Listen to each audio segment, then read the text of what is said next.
Hi everyone, welcome to my YouTube channel Sona success tracker and myself Sona. आज के इस video में मैं आपसे बात करने वाला हूँ स्पेशल एजीटीए के इन बचे हुए 18 दिन के लिए बेस्ट स्ट्रेटजी के बारे में। ठीक है, तो सबसे पहले मैं आपको बता दूं, जो लोग इस चैनल पे नए आए हो चैनल को सब्सक्राइब कर लीजिए, मेरे टेलीग्राम चैनल को ज्वाइन कर लीजिए। लिंक डिस्क्रिप्शन बॉक्स में आपको मिल जाएगी या बायो में ऐड है, आप वहाँ से इसको ज्वाइन कर सकते हो। ठीक है, तो देखिए इस वीडियो में आपसे अच्छे से बात करने वाला हूँ एग्रीकल्चर टेक्निकल असिस्टेंट के एग्ज़ाम को लेके, कैसे इन बचे दिनों में जो भी 18-12 दिन बचे हैं इनमें अच्छे से आप कैसे पढ़ सकते हो। ठीक है, अब सबसे पहले मैं बता दूं, अभी मैंने एक शॉर्ट वीडियो अपलोड किया इसी चैनल पे, आप उसको देख सकते हो। कुछ लोगों के डाउट थे ना कि आप एसीसी का मॉक टेस्ट लगाइए या अदर मॉक टेस्ट लगाइए, तो मैं तो देखो कोई भी मॉक टेस्ट नहीं लगाता हूँ। पहले मैं आपको एकदम से क्लियर कट बता दूँ कि मैं ना ही किसी का मैंने कोई कोई कोर्स परचेज किया है, ना ही मेरे पास कोई कोर्स है, मैं ना ही कोई मॉक परचेज किया हूँ, ना ही मैं मॉक लगाता हूँ। मेरे पास देखो मेरी जो अपनी बेसिक्स बुक है मैं उन्हीं को पढ़ता हूँ, उन्हीं को अभी तक पढ़ता आया हूँ। 2014 से लेके अभी 2025 आ गया, मैं एग्रीकल्चर की पढ़ाई से अटैच हूँ। इसीलिए मैं अपनी जो भी बेसिक बुक है उन्हीं को अच्छे से पढ़ता हूँ। ठीक है, तो मैं आपको बता दूं, कुछ लोगों का डाउट था तो मैंने वो मॉक टेस्ट लगाया है। पहला ही मेरा मॉक टेस्ट है अभी एसीसी का, आप देख सकते हो उसमें मेरा क्या स्कोर रहा है। ठीक है, अब उसके बारे में मैं आप बात करूंगा डिटेल से कि ये कैसे हो पाता है, कैसे आप इसको करना है इन बचे हुए दिनों में। देखिए, दो प्रकार के लोग में आपको मिलेंगे, एक वो जिनका बहुत अच्छा स्कोर आ रहा है या नहीं आ रहा है कोई बात नहीं, लेकिन जो लोग पढ़ने में अच्छे हो, ठीक है, तो उनके लिए ये वीडियो नहीं है, आप स्किप भी कर सकते हो कोई बात नहीं। जो जैसे आपने एक पहले से अपनी स्ट्रेटजी बना रखी है एक प्रॉपर रूटीन के अनुसार, 1 महीने के लिए या 15 दिन के लिए, और आप उसी के अकॉर्डिंग अपनी पढ़ाई कर रहे हो, तो आप अपनी वही फॉलो करो। अंतिम दिन है, आपको सोर्स डाइवर्ट नहीं करना है, ना ही अपनी स्ट्रेटजी को डाइवर्ट करना है।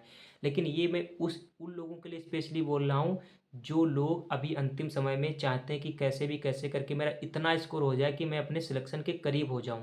उनको ज़्यादा इतना नहीं पता है कि हाँ वो कौन सी बुक्स पढ़ें या किस पैटर्न्स पे पढ़ें। इस टाइम उनका दिन ब दिन ऐसा गुजरता जा रहा है कि उनको समझ नहीं आ रहा कि मैं कैसे पढ़ पाऊँ।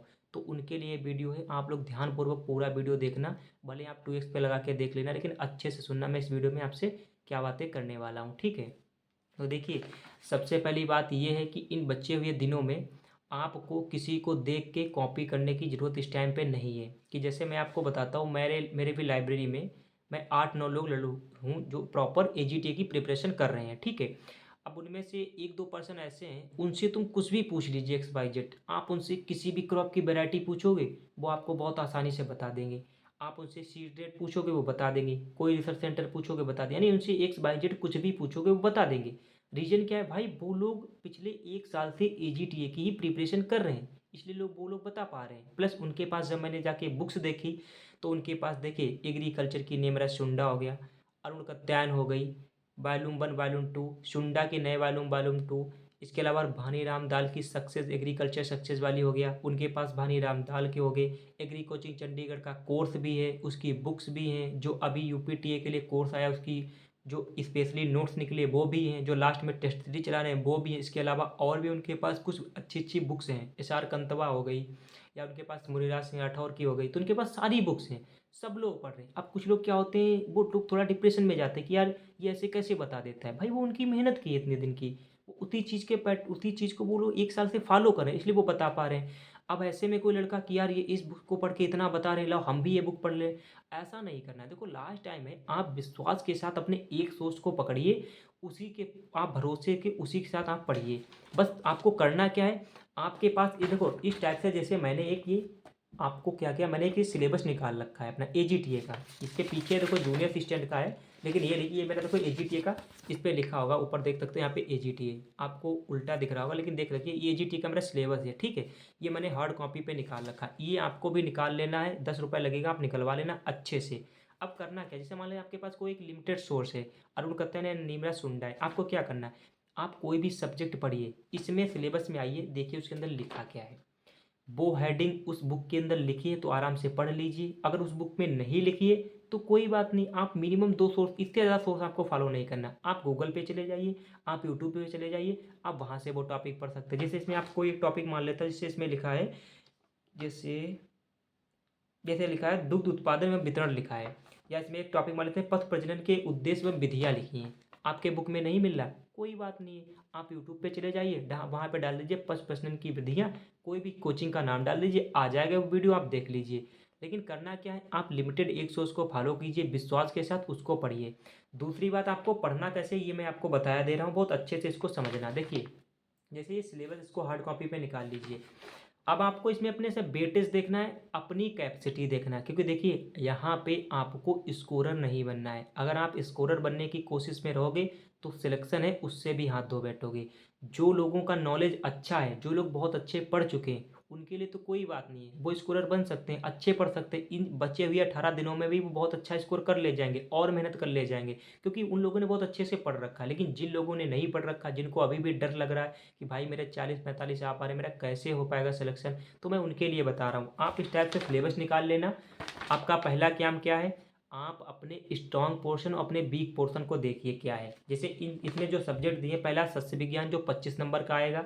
दूसरा इसमें लिखा है सॉइल साइंस जो आपका 15 नंबर का आएगा। Biotechnology, plant breeding and physiology ये 10 नंबर का आने वाला है। एक्सटेंशन 5 नंबर का, इकोनॉमिक्स 5 नंबर का और हस्बेंड्री 5 नंबर का ये आने वाला है। मैं कंप्यूटर यूपी स्पेशल की अभी बात नहीं कर रहा हूँ, एग्रीकल्चर सेक्टर की बात कर रहा हूँ। तो इसमें ये हो गए।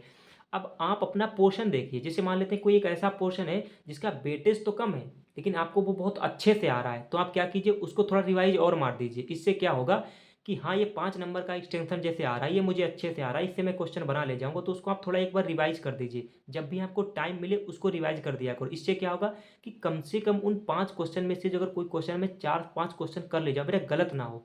पहली बात क्या है, अपने स्ट्रांग पोर्शन को स्ट्रांग करके रखना है बिल्कुल अच्छे से। दूसरी बात, अब हर एक पर्सन का वेटेज अलग अलग, हर एक टॉपिक का अपना वेटेज अलग होता है। जैसे अब मैं आपको बताऊं, अब जैसे बायोटेक्नोलॉजी वाला पोर्शन हो गया, उसका वेटेज तो 10 नंबर का है, लेकिन क्या आप उसमें इतना कंफर्ट हो? क्या आपको बायोटेक्नोलॉजी आती है अच्छे से? क्या आपको प्लांट ब्रीडिंग अच्छे से आती है? अगर आती है तो कर ले जाओगे। लेकिन अगर आपको ये चीज़ नहीं आ पा रही, तो ये ऐसा नहीं कि आप इनको 1-2 घंटे में सीख जाओगे। अब आप क्या कह सकते हैं, उसी के अंदर आपको एक पोर्शन मिलेगा प्लांट फिजियोलॉजी का, वो तो इतना हार्ड नहीं होता है, तो आप उसको पढ़ सकते हो। इससे क्या होगा, वो 10 में से कम 3 से 4 क्वेश्चन आपके उस प्लांट फिजियोलॉजी के आ जाएंगे। तो आपको क्या करना है कि उस फिजियोलॉजी को इतना अच्छे से पढ़ लो कि कम से कम उससे अगर कोई सवाल आए तो आपका गलत नहीं होना चाहिए, ठीक है। फिर अब रही बात जैसे ब्रीडिंग की हो गई, अब इसको कैसे पढ़ोगे? तो वही बताया कि जब आपके सामने ये सिलेबस होगा तो आप समझ पाओगे। देखो, आपको पूरी ब्रीडिंग नहीं आती, डजेंट मैटर, कोई बात नहीं है, कोई सिस्टम नहीं है, कोई गलत बात नहीं है। लेकिन आप क्या कर सकते हो, कम से कम ब्रीडिंग के अंदर जो हेडिंग दी है उतना ही आप पढ़ लोगे, आपका काम हो जाएगा। जैसे इसमें लिख रखा है कि आनुवांशिक एवं पादप प्रजनन के सिद्धांत, उपयोग एवं सिद्धांत, ये इन्होंने जेनेटिक्स एंड प्लांट ब्रीडिंग दे रखा है सिंपल सी लाइन में। इसके ऊपर पहुंचोगे, जैव विज्ञान का कृषि में महत्व एवं उपयोग दे रखा है, ठीक है। अब इसके अंदर क्या, जैसे फिजियोलॉजी में पहुंचोगे, प्रकाश संश्लेषण, श्वसन, बाष्पोत्सर्जन, एनाटॉमिक एंड मेटाबॉलिज्म दे रखा है।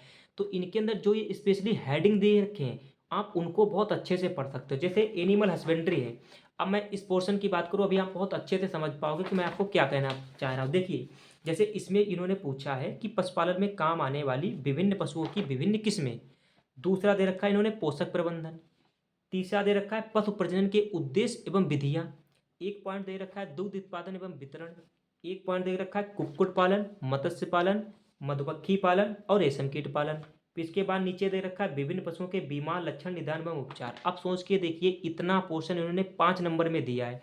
अब आपको क्या करना है, देखिए इस 5 नंबर में आप सोच के देखिए, क्या पोल्ट्री हो गया, मत्स्य पालन हो गया, मधुमक्खी पालन हो गया, रेशम कीट पालन हो गया, क्या इन चारों टॉपिक से क्या आपको लगता है 4 क्वेश्चन पूछेंगे? अगर इन 4 से ही 4 क्वेश्चन बना लेंगे, फिर ये दुग्ध उत्पादन से क्वेश्चन कहाँ से बनाएंगे, पशुपालन पशु प्रजनन के उद्देश्य से कहाँ से बनाएंगे, विधियाँ हो गया, पशु विभिन्न किस्में हो गई, पोषक प्रबंधन हो गया, बीमार के लक्षण निदान हो गए, इनसे फिर कहाँ से क्वेश्चन बनाएंगे? क्योंकि ये पूरा क्वेश्चन ही 5 नंबर का वेटेज है इसका हस्बेंड्री का। तो आप इतना बेसिक दिमाग लगा सकते हो ना कि ये जो दिया है पोल्ट्री, फिशरीज, एपीकल्चर, सेरीकल्चर, यानी इन चारों में से क्वेश्चन तो आएगा, लेकिन चारों टॉपिक से नहीं आएगा। अब जैसे पढ़ रहे हो आप, मधुमक्खी पालन पढ़ रहे हो, तो क्या यार इतना डीप जाने की घुसने की जरूरत है? आप क्या है, सबसे बड़ी मधुमक्खी हो गया, एपिस मेलिफेरा हो गया, डॉर्सेटा हो गया, एपिस इंडिका हो गया, इनके कॉमन नेम पढ़ लीजिए। किसको इटालियन भी कहते हैं, किसको यूरोपियन भी कहते हैं, किसको इंडियन भी कह सकते हैं, ये हो गया।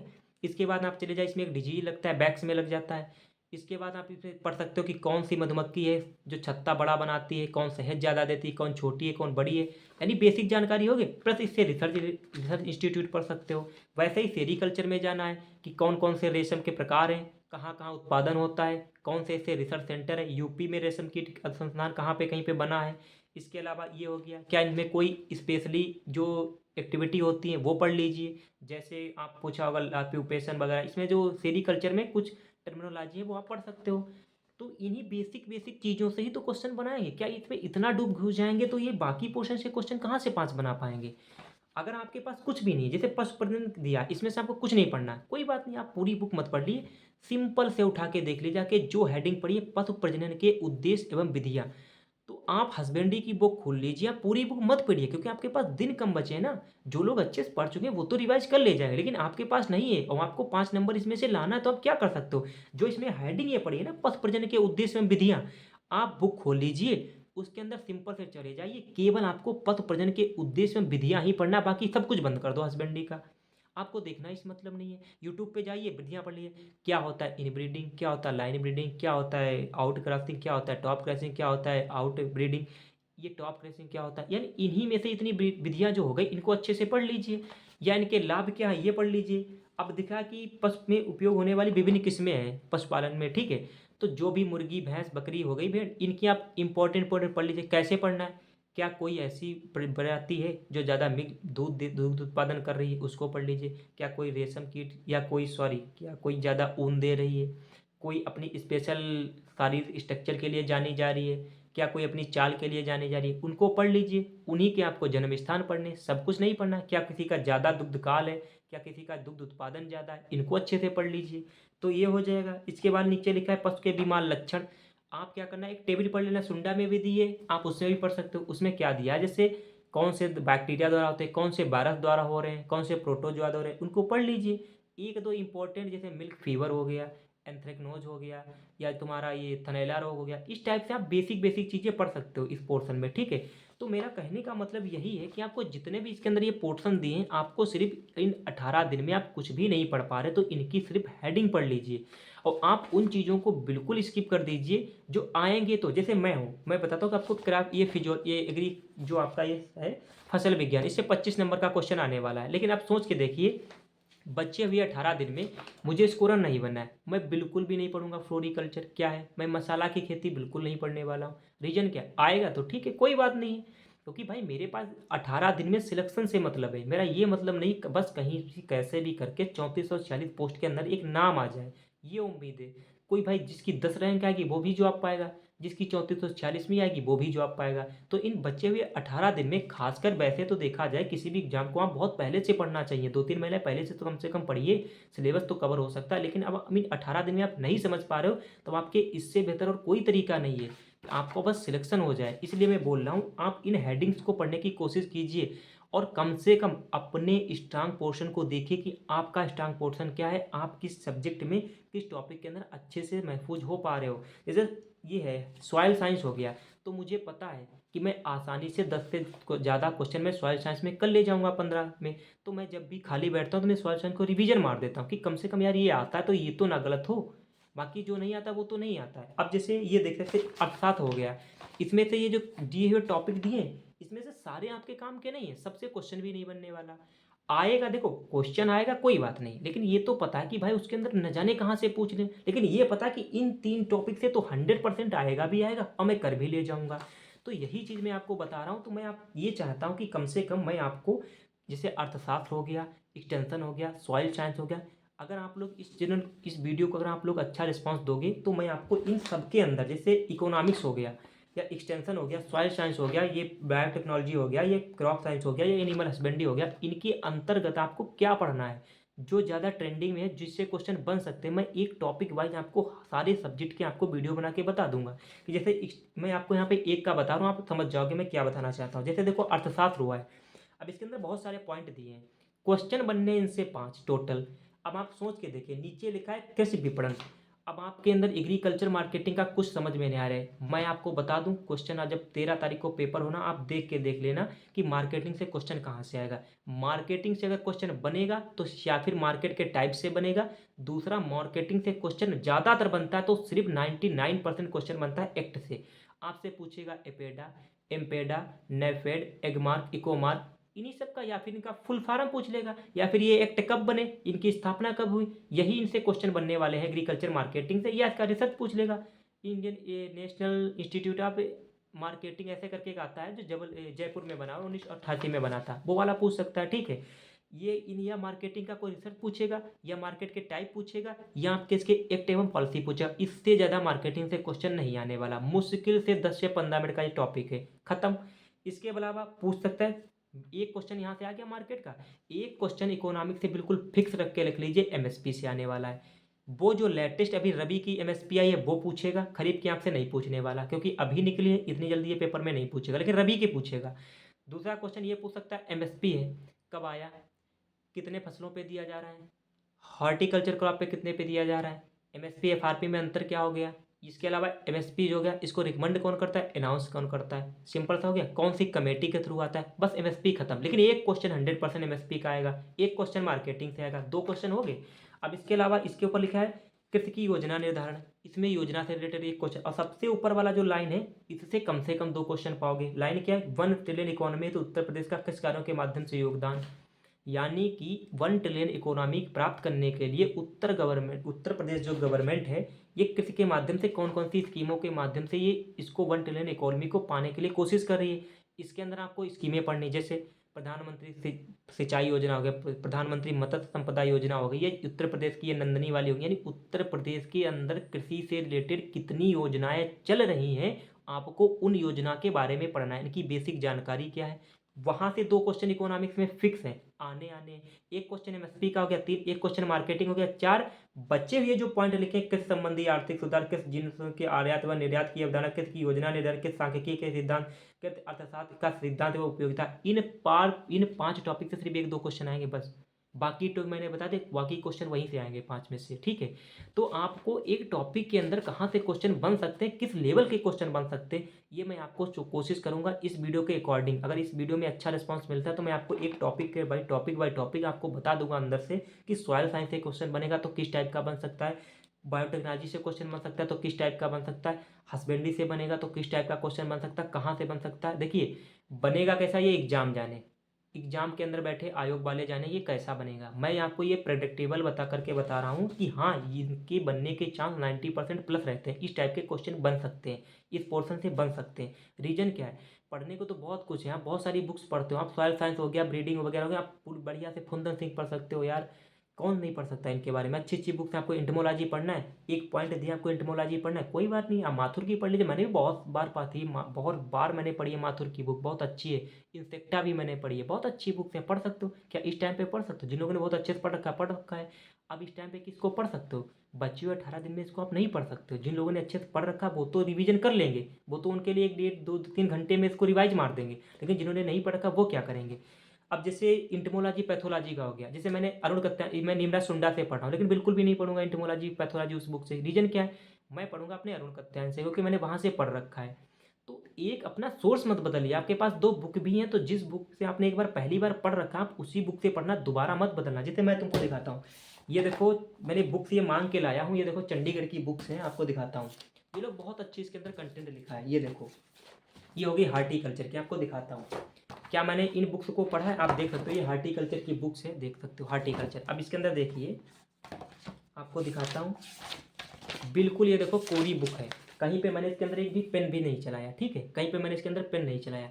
क्या इसके अंदर कंटेंट नहीं लिखा है, इसके अंदर बहुत अच्छा कंटेंट लिखा है। वैसे भी बात करूँ तो एग्रीकल्चर के इस समय में ना कंटेंट देने के मामले में एसीसी नंबर टॉप पे है, बहुत अच्छा कंटेंट देती है। लेकिन क्या है, मैं इस टाइम इस बुक को नहीं पढ़ पा रहा हूँ। रीजन क्या है, अगर मैं इसको पढ़ूंगा तो मेरा माइंड कहीं ना कहीं डाइवर्ट होगा, मैं इसको अडॉप्ट नहीं कर पाऊंगा इतना जल्दी, क्योंकि मैंने जो अपनी पढ़ाई कर रखी है वो ज़्यादातर सुंडा और कत्यान से पढ़ रखी है। इसके अलावा मैं गूगल का सहारा लेता हूँ और सिलेबस का सहारा लेता हूँ, बस इसी से मैं पढ़ के मैं एग्जाम बना ले जाता हूँ।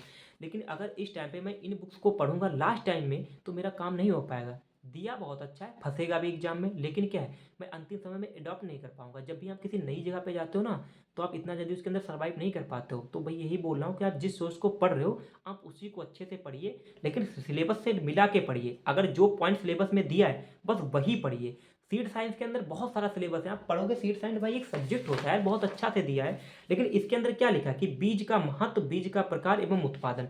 तो आप जब भी सीड साइंस की बुक खोलिए, आप केवल बीज के प्रकार पढ़िए, कौन कौन से प्रकार से बीज होते हैं, कौन सा न्यूक्लियर होता है, ब्रीडर होता है, फाउंडेशन होता है, रजिस्टर होता है, सर्टिफाइड होता है, या ये ट्रू वाला होता है, यानी जितने होते हैं उनको पढ़ लीजिए। इसमें फिर लिखा है बीज शोधन की विधियाँ, कौन कौन सी शोधन की विधियाँ होती है, बस उतना पढ़ के आप निकल जाइए। पूरा बीज शोधन ये हटा दीजिए, एक दो एक्ट वगैरह पढ़ सकते हो या इसके रिसर्च पढ़ना है। देखो हर सब्जेक्ट के आपको रिसर्च अनुसंधान संस्थान जरूर पढ़ने हैं, इंपॉर्टेंट होते हैं, एक दो बार क्वेश्चन में पूछ लेते हैं। तो इन्हीं हेडिंग को पढ़िए, बाकी छोड़ दीजिए सीट साइंस पूरा। पढ़ने को तो आप पढ़ सकते हो भाई, मैंने भी पूरी बुक्स पढ़ी है सीट साइंस की, लेकिन सोच के देखिए अब अंतिम समय में ऐसा नहीं पढ़ सकता ना। तो इस टाइम पे तो यही सबसे बेहतर स्ट्रेटजी कि आप केवल हेडिंग को पकड़िए, आपका काम हो जाएगा। इससे बेहतर कोई तरीका नहीं। आपके पास मटेरियल बहुत होगा, लेकिन पढ़ना कैसे है मैं आपको समझा रहा हूँ कि आपको क्या करना है। आपको चुपचाप बस एक हेडिंग पकड़ना, उसी हेडिंग के अकॉर्डिंग वही बुक के अंदर पढ़ो, बाकी कुछ भी पढ़ने की जरूरत एक्स्ट्रा नहीं है। सिलेबस मत बदलिए, ज़्यादातर अपना आप सोर्स इस टाइम पे मत बदलिए। एक सोर्स को आप फॉलो कीजिए, विश्वास के साथ उसी को पढ़िए। बचे हुए 18 दिन जो भी बचे इनके अंदर आप अच्छे से पढ़ ले जाओगे, आपका काम हो जाएगा। ठीक है, आपको अगर किसी भी चीज़ की डाउट हो, आप इसी वीडियो के कमेंट सेक्शन में आप कमेंट कर देना। अगर आपको वीडियो अच्छा लगा तो लाइक कर देना, चैनल को सब्सक्राइब कर लीजिए, टेलीग्राम चैनल को भी ज्वाइन कर लीजिए। और आपको अगर चाहते हो कि इसी प्रकार से मैं पॉइंट टू पॉइंट हर सब्जेक्ट के बारे में आपको वीडियो बना के बता दूं कि कहाँ से क्वेश्चन आ सकते हैं, कैसे पॉसिबिलिटी है ज़्यादातर पूछने की, पूछेगा वो आयोग जाने। मैं सिर्फ पॉसिबिलिटी की बात कर रहा हूँ। कुछ लोग डायरेक्ट इस बात को अच्छे से समझ नहीं पाते, सीधे बोल देते हैं। तो मैं यहाँ पे आपसे बोल रहा हूँ कि पॉसिबिलिटी की बात कर रहा हूँ, ऐसे क्वेश्चन बन सकते हैं मैक्सिमम टाइम पे। ठीक है, इस समय बचे हुए समय में आप इतना मैक्सिमम पढ़ सकते हो। तो अगर आपको वीडियो अच्छा लगा तो लाइक कर दीजिए, चैनल को सब्सक्राइब कर लीजिए। Bye bye.